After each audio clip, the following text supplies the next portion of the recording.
भरे थाली में रखला से ए भैया कौआ राखी ले गइल भरे थाली में रखला से तो कथी बानी हम हो कथी मांगी हम तो कथी बानी हम कथी मांगी हम नहीं देता वे तकला से ए भैया कौआ राखी ले गइल भरे थाली में रखला से ए भैया कौआ राखी ले गइल भरे थाली में रखला से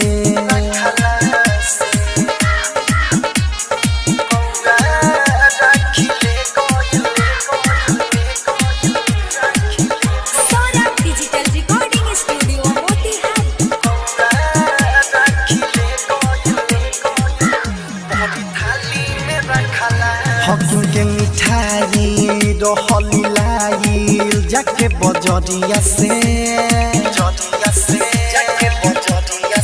झट से अइलस सुजुठी अइलस देखनी नजरिया से हाँ भाई बहन के त्योहार कैसे मानी हो तो कैसे मानी हो तो कैसे मानी हो किनके मिठाई रहली लाइल जाके बजरिया से झट से अइलस सुजुठी अइलस देखनी नजरिया से हो भाई बहन के त्योहार कैसे मानी हो तो कैसे मानी हो तो कैसे मानी हो ठीक ना वो कोइले बाखिस मोर बरइले बमार दे हम चकला से ए भैया राखी कौआ ले गइल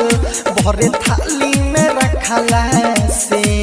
ए भैया राखी कौआ ले गइल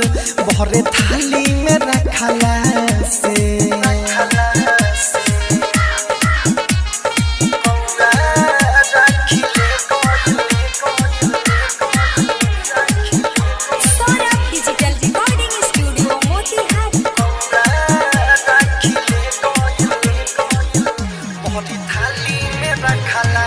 भरेला सिका करेला टीका रही घोरले हो तू हो गलाई हमरे ला भाई रहल तू छोड़ले हो हाँ दोसर राखी ले आदि सारा भी भैया हो सारा भी भैया हो सारा भी भैया हो धरेला सिका करेला टीका रही घोरले हो तू हो गलाई हमरे ला भाई रह तू छोड़ले हो हाँ दोसर राखी ले आदि सौरभ भैया हो सौरभ भैया हो सौरभ भैया हो आइल रक्षा बंधन लगावेला चंदन रतन रतने सकला से ए भैया कौआ राखी ले गइल भरे थाली में रखला से ए भैया कौआ राखी ले गइल भरे थाली में रखला से तो कथी बानी हम हो कथी मांगी हम तो कथी बानी हम कथी मांगी हम नहीं देता वे तकला से ए भैया कौआ